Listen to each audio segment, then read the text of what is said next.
오늘 요나 1장 후반부를 보게 됩니다. 지난 시간에 요나의 아버지 아밋떼가 스불론 지파 사람이라는 것을 소개해 드렸죠. 아밋떼는 에미트라고 하는 진리라고 하는 단어에서 그 이름이 나왔어요. 그러니까 요나의 아버지 이름은 진리고, 또 아시다시피 요나라고 하는 이름의 뜻은 비둘기입니다. 그러니까 진리의 아들인 비둘기가 하나님의 소식을 가지고 니느웨로 갔어야 하는데 요나는 반대로 도망을 갑니다. 하나님, 저 아수르는 이스라엘을 멸망시킬 나라입니다. 제가 가서 그들을 회개시켜야 할 이유가 무엇입니까? 하나님의 얼굴을 피하여 다시스로 도망갔습니다. 하나님은 그렇게 피해 도망가는 요나를 계속해서 끝까지 추적하셨고, 지난주에 읽었던 요나서 1장 8절부터는 선장의 입을 통해서 하나님이 말씀을 하셨어요. 보통 예언서에서 선지자들이 하나님의 말씀을 대언합니다. 그렇죠? 하나님의 말씀을 받아서 대언하는데, 여기서는 재밌게도 선장이 하나님의 말씀을 요나에게 전하고 있는 내용이에요. 굉장히 독특한 그런 구조를 가지고 있습니다. 너 왜 기도 안 하고 자느냐? 이게 지난주 우리를 향한 주님의 음성이었습니다. 깜짝 놀란 요나가 나는 히브리 사람이고 바다와 바람을 지은 하나님을 경외하는 자라고 고백해요.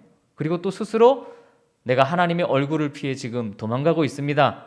다 밝힙니다. 자, 이쯤 되면 이제 문제가 해결돼야잖아요. 요나가 자백하고 밝혔으니까 문제가 해결이 돼야 하는데 오히려 바다가 더 점점 흉흉해졌더라라고 그렇게 11절이 시작하고 있어요. 자, 11절 말씀을 읽어보도록 하겠습니다. 시작. 바다가 점점 흉흉한지라 무리가 그에게 이르되 우리가 너를 어떻게 하여야 바다가 우리를 위하여 잔잔하겠느냐 하니. 잠에서 깨어나서 선장한테 혼났잖아요. 그렇죠? 선장한테 혼나서 깨어나고 자신의 신분을 정확하게 밝혔어요. 그래서 반전을 기대한다고 제가 지난주에 말씀드렸어요. 요나가 이제 새로운 모습을 보여줄 거다. 근데 아직 요나가 완전히 돌이키지 않습니다. 11절 이하 이야기에서 그걸 볼 수 있는데요. 제비뽑기를 통해 풍랑의 이유가 요나라는 것을 안 이 이방 선원들이 이 문제를 어떻게 해결해야 할 줄을 몰랐어요. 원인은 쟤인데 이거 어떻게 해야 될까? 그래서 할 수 없이 하나님을 경외한다고 하는 요나에게 되묻습니다. 되질문하는 거예요. 너를 어떻게 해야 바다가 잔잔해지겠느냐? 너를 어떻게 하면 이 바다가 잔잔해지겠니? 그럼 요나서 1장을 읽으면 누가 더 신앙이 좋은지 착각합니다. 이게 뱃사람들이 신앙이 좋은 건지 요나가 신앙이 좋은 건지 헷갈려요. 여러분 보시기엔 누가 더 신앙적인 것 같아요?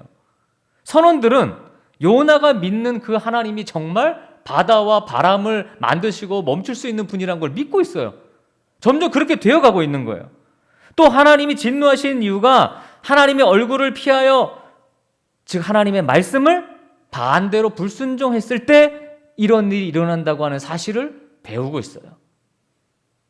여기서 진지하게 묻는 뱃사람들의 질문에 자, 요나는 뭐라고 대답해야 할까요?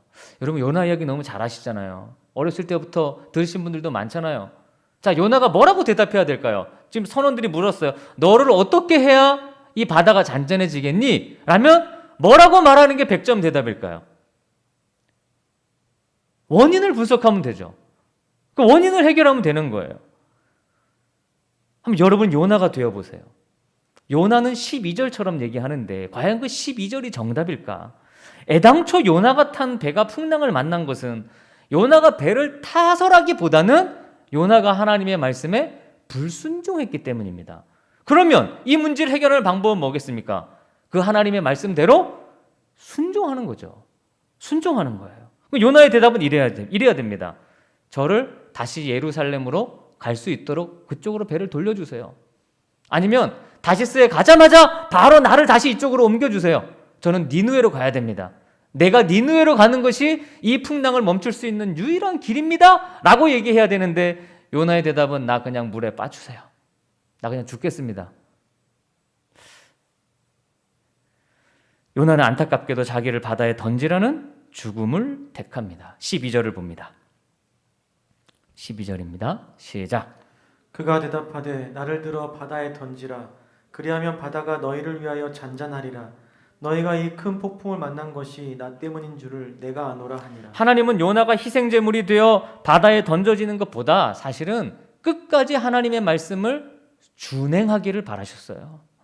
돌이키기를 바라신 거예요. 하나님께서 우리에게 구하시는 것은 당신의 말씀을 청종하는 거라 그랬어요. 잘 듣고 순종하는 거.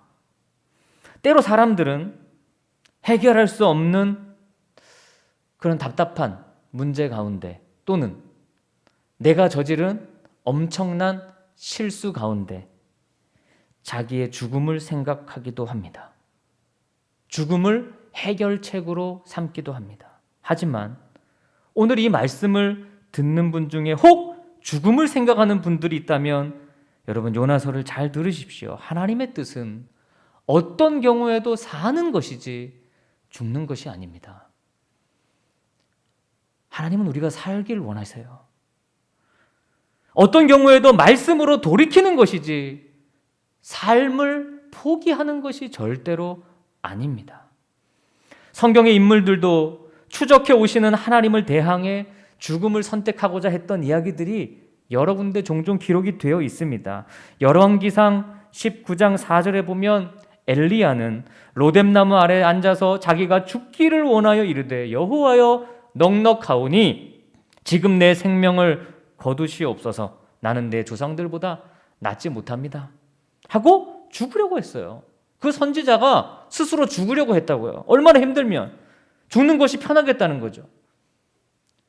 욥기 7장 15절에 내 마음이 뼈를 깎는 고통을 겪느니 차라리 숨이 막히는 것과 죽는 것을 택하리라. 욥도 그렇게 고백해요. 저는 욥이 이해가 돼요. 살고 싶겠습니까? 여러분 그런 상황 속에서. 동방의 의인 욥도 죽고자 했습니다. 너무 힘들어 죽고 싶은 거 여러분 100번 1000번 이해합니다. 진짜 힘들어 본 사람은 그 죽고 싶은 마음이 이해가 될 거예요.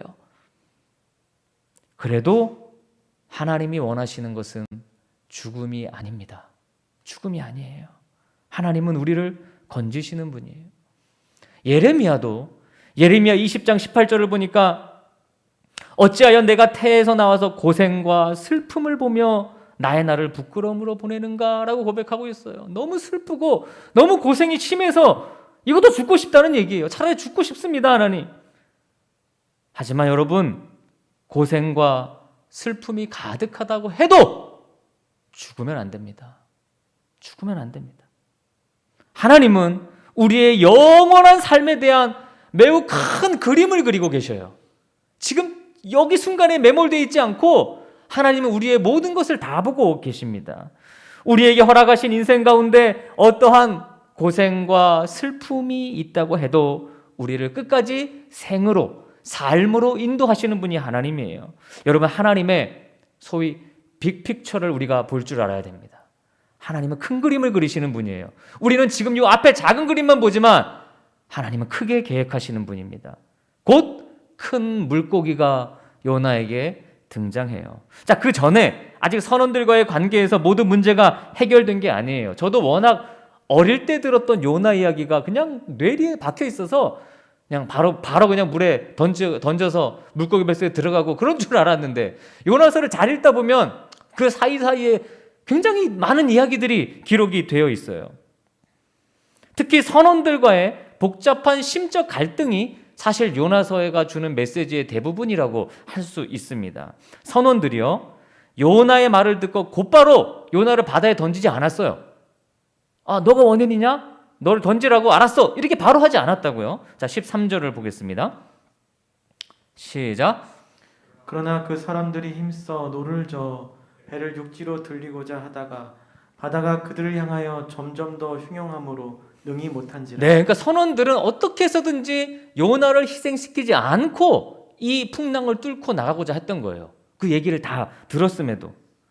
그러니까 자기 목숨을 그냥 죽이라는 요나와 대조적이죠. 오히려 이방신을 믿는 이 사람들이 하나님의 정의를 알고 있어요. 사실은 이방신을 믿는 이들이 희생제물 같은 거에 더 이렇게 좀 특히 바다 사람들이, 그렇죠? 이 사람을 희생시켜 우리가 산다. 이런 거에 또 철두철미하거든요. 근데 여기서는 반대로 선원들이 하나님의 말씀을 실현하는 훨씬 더 합리적인 모습을 보여주고 있습니다. 야, 하나님 말씀에 한 번 불순종했는데 이렇게 죽여도 될까? 사람의 목숨을 막. 그러면서 배워가는 거예요. 여러분, 우리 인생의 풍랑은 신앙을 배우는 자리입니다. 하나님을 더 알아가는 자리예요. 풍랑 속에서 나의 모습도 깨닫고 하나님의 모습도 깨달아가는 거예요. 풍랑을 지나야 사실은 진짜 신앙생활 잘할 수 있습니다. 선원들은 원래 하나님을 모르는 자들인데 요나의 불순종 때문에 이들이 풍랑을 겪고 있는 거예요. 와, 그러니까 우리 신자들이 하나님 말씀에 불순종하면요, 이 교회가 세상의 빛과 소금이 안 되면요, 세상도 풍랑 속에 빠지게 됩니다. 우리가 원인이 될 수 있다는 사실을 저희들은 경각심을 가지고 인식해야 돼요. 지금 이 땅이 이렇게 망가지고 힘들게 되는 원인이 나 때문인 줄을 아노라라고 고백하는 오늘날 교회들이 되어야 합니다. 그럼 해결책이 뭘까요? 회피하는 것입니까? 아닙니다. 말씀에 순종하고 나가는 거예요. 그래야 요나의 시행착오를 겪지 않을 수 있습니다. 자, 상황이 점점 놀랍게 변합니다. 이방 선원들이 직접 하나님께 기도하게 돼요. 14절을 읽어보겠습니다. 14절입니다. 시작. 우리가 여호와께 부르짖어 이르되 여호와여 구하고 구하오니 이 사람의 생명 때문에 우리를 멸망시키지 마옵소서. 무죄한 피를 우리에게 돌리지 마옵소서. 주 여호와께서는 주의 뜻대로 행하심이니이다 하고. 지금 이 위기 속에 요나는 기도 안 하고 자포자기 하고 있어요. 나 그냥 바다에 던져 죽여줘. 근데 선원들은 기도하고 있어요. 하나님 앞에. 저는 이번에 요나서를 다시 읽으면서 진짜 이 뱃사람들한테 반했어요. 야, 이 사람들 대단하다. 진짜 매력 있는 사람들 같아요.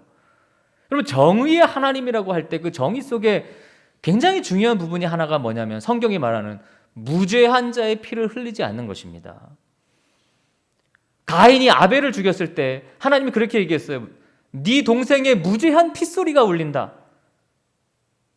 무죄한 사람을 죽이게 만드는 거 우리 하나님이 굉장히 싫어하셨던 거거든요. 근데 선원들이 지금 그 말씀을 실천하고 있어요.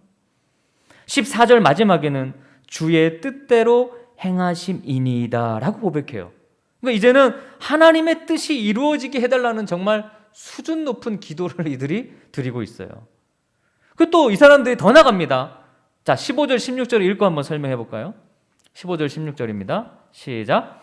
요나를 들어 바다에 던짐에 바다가 뛰노는 것이 곧 그친지라.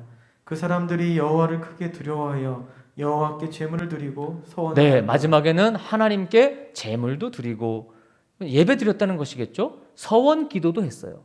서원 기도를 누가 아무나 어떻게 맡겨요? 근데 서원 기도까지 했다는 거예요. 요나는 하나님의 얼굴을 피해 계속 도망가는데 바다 속까지 도망치려 하는데 선원들은 하나님께 예배드리는 자의 모습까지 발전해 갔다는 거예요.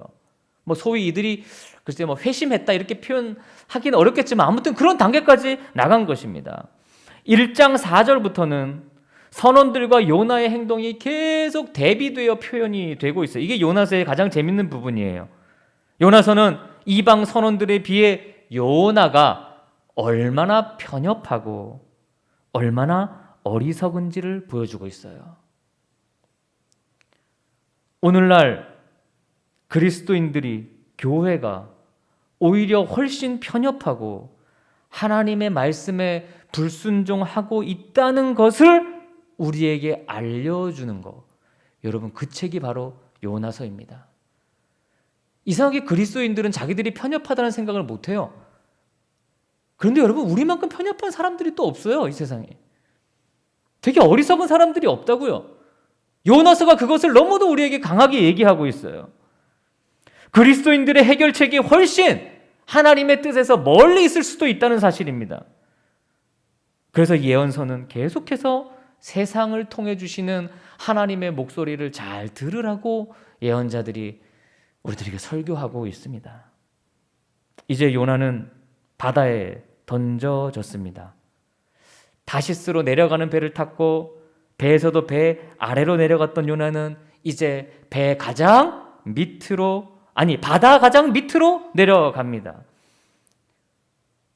요나의 잘못된 선택이겠죠. 그러나 우리 하나님은 뭘 그리신다고 했죠? 큰 그림.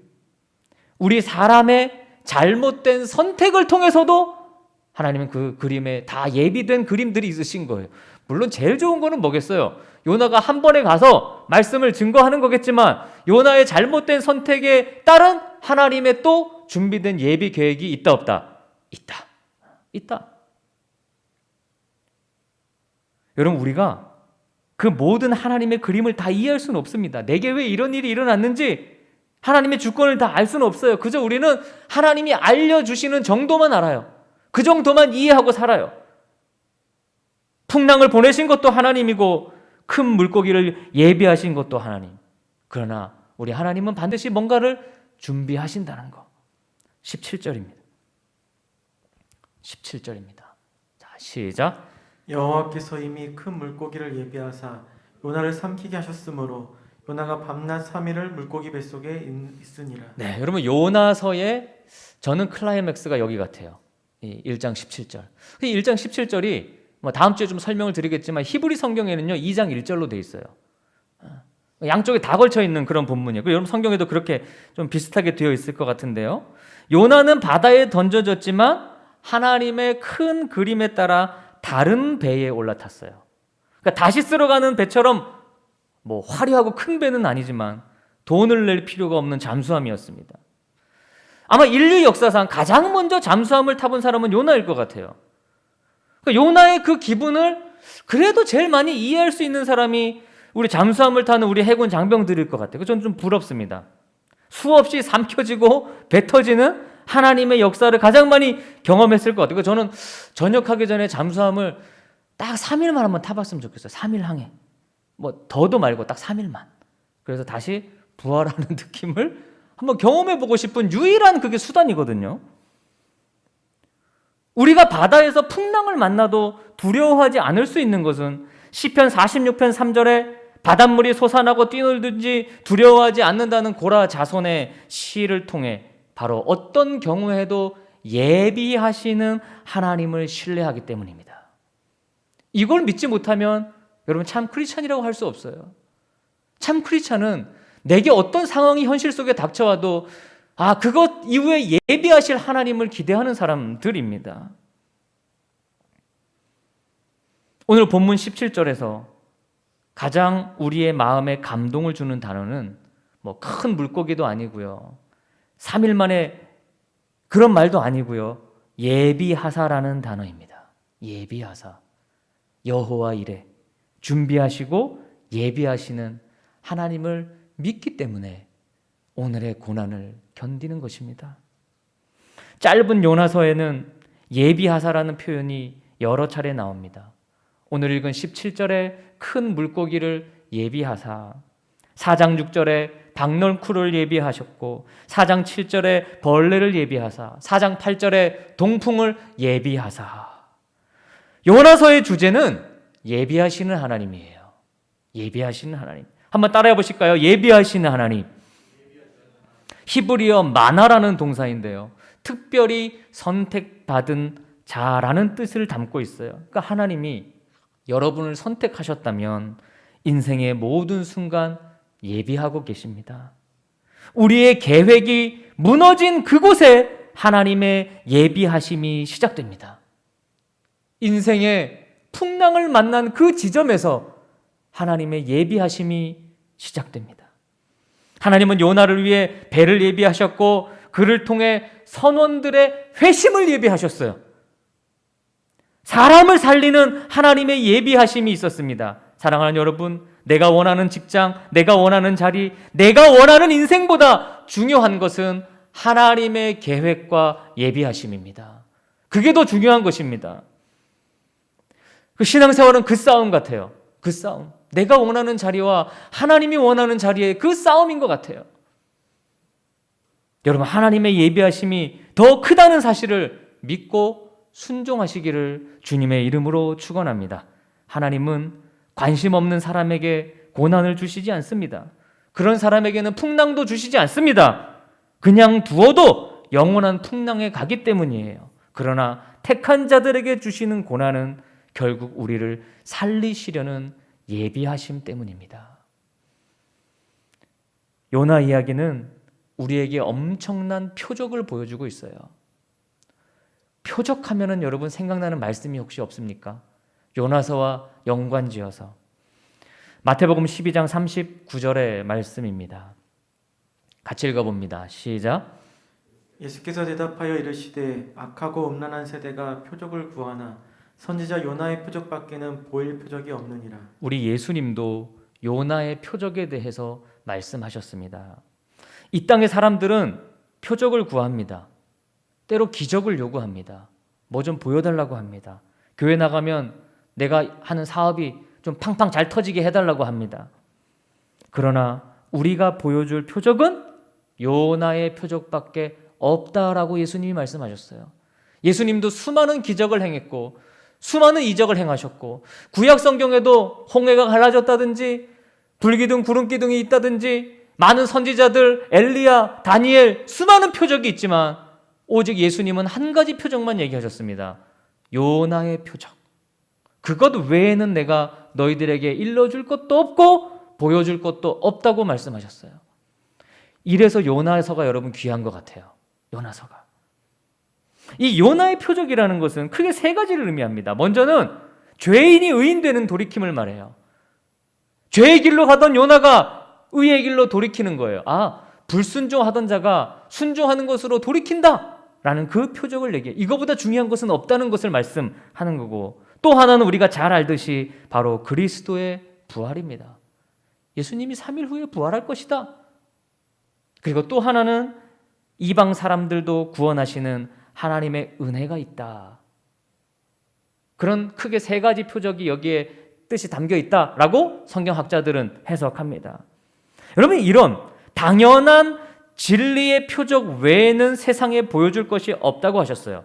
그만큼 요나 이야기 속에는 정말 우리가 믿는 하나님이 원하시는 가장 기본적인 어떤 기독교의 진리를 담고 있는 이야기라고 할 수 있어요. 다시 본문으로 가보세요. 요나는 하나님이 예비하신 큰 물고기 뱃속에 들어갑니다. 3일 밤낮을 그곳에 있습니다. 요나서를 읽을 때 가장 그 상상력을 많이 발휘하게 되는 그런 순간이죠. 여러분, 피노키오도 물고기 뱃속에 들어갔던 거 아십니까?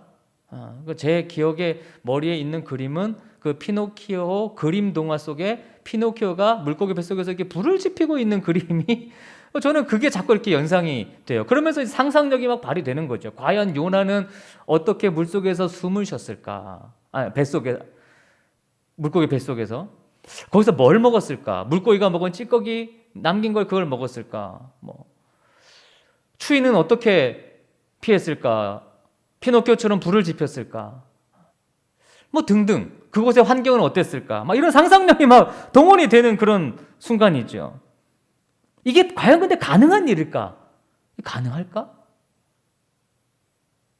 그래서 어떤 과학 잡지에 보면 아주 큰 물고기, 충분히 사람을 삼킬 만한 그런 물고기 뼈를 이렇게 전시해 놓은 것도 제가 봤는데, 여러분, 가능하지 않기 때문에 기적입니다. 기적은 설명할 수가 없어요. 그건 설명이 되는 게 아니에요. 우리 마음에 주신 하나님의 선물이에요. 선물이에요. 하나님께서 우리 마음에 그 선물을 주셨어요. 물고기 뱃속은 아무것도 제대로 할 수 없는 인간의 가장 무기력한 상황을 얘기하는 거예요. 조금 전까지만 해도 요나는 하나님 말씀에 불순종할 수 있었어요. 자기 스스로 물속에 나를 빠쳐라 이렇게 얘기할 수도 있었어요. 힘이 있었어요. 자기 주장이 있었지만 이곳은 그렇지 않습니다.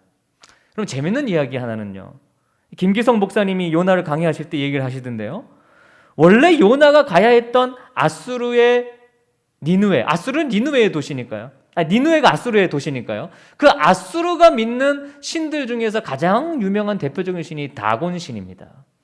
근데 여러분, 다곤 신을 한번 찾아보시면 다곤 신의 상징이 뭔지 아세요? 바로 물고기 모양이에요. 물고기 모양. 요나가 니느웨로 가기 싫었던 것은 그곳에 가면 나는 아무것도 할 수 없는 존재이기 때문이에요. 왜? 가서 이방인들이 그들에게 말씀 전하다가 맞아 죽을 수도 있고 잡혀갈 수도 있고 목숨을 잃을 수도 있어요. 니누에는.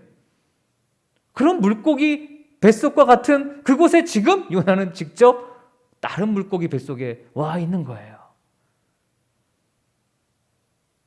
그러면 여러분에게는 이제 나의 이야기를 좀 예배해 볼까요? 여러분의 이야기, 여러분에게 물고기 뱃속은 언제였고 어디였습니까? 제가 요나서의 이 물고기 이야기를 읽을 때마다 늘 기억나는 한 가지는 어떤 성도님이 전역하시면서 저와 얘기를 나누던 중에 그런 얘기 하셨어요. 제게 군 생활은 물고기 뱃속과 같은 곳이었습니다. 내가 뭘 할 수가 없었고 내 의지를 발휘할 수 없었던 곳이었대요. 내 신앙생활도 제대로 해볼 수 없었던 곳이었대요. 그 물고기 뱃속이란 말이 제 머리에 이렇게 남아있어요. 그러고 이제 지금 이 설교를 준비하면서 그게 생각이 났는데, 야, 그분은 어떻게 이런 표현을 썼을까? 와, 대단하시다. 그런 생각을 제가 잠깐 했어요.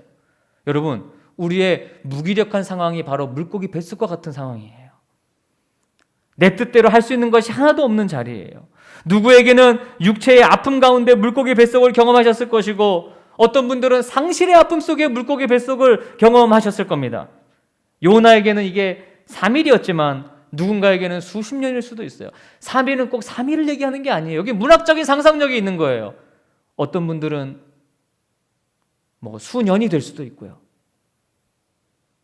그런 정도를 말합니다. 짧기도 하지만 한없이 긴 시간. 이 예를 들면 아마 이해가 되실 텐데, 여러분, 아브라함이 이삭을 바치러 갈 때 그 걸어간 시간이 며칠입니까? 3일입니다. 3일 동안 머릿속에는 엄청난 번민이 있었어요. 내가 정말 이삭을 죽여야 하는 걸까? 하나님이 뭘 예비하시지는 않을까? 거기도 마지막엔 예비하신 하나님이 등장하시죠? 3일은 그런 시간이에요. 예수님께서 부활하시기 전 무덤에 계셨던 시간이 3일이었습니다. 그러니까 여러분, 이게 죽음과 관련된 그런 3일이라면 그거 굉장히 긴 시간일 겁니다. 우리는 지금 코로나의 3일을 지나고 있습니다. 또 어떤 분들은 기나긴 어둠의 터널을 3일간 지나고 계신 분들도 있을 겁니다. 사랑하는 형제 자매 여러분, 힘을 내십시오. 힘을 내십시오. 하나님은 우리를 위해 예비하고 계십니다. 여러분에게 필요한 것을 예비하고 계시고 궁극적으로는 하나님 나라를 예비해 주셨습니다. 여러분의 그 3일은 요나의 표적입니다. 예수님이 우리와 함께 하시는 요나의 표적입니다. 요나는 물고기 뱃속에서 이제 뭐 하느냐? 2장 전체가 바로 요나의 기도예요. 기도. 그곳에서 기도합니다. 무기력하게 아무것도 할 수 없는 그 3일 동안 기도합니다. 요나의 기도는 성경의 그 어떤 기도보다도 강렬해요. 왜? 내가 아무것도 할 수 없는 상황 속에서 드리는 기도니까요. 그래도 우리는 지금 할 수 있는 게 좀 있잖아요. 사랑하는 여러분, 여러분도 이번 한 주 동안 2장의 요나서를 먼저 예습하시고 요나와 같은 기도를 드리신 후에 다음 주에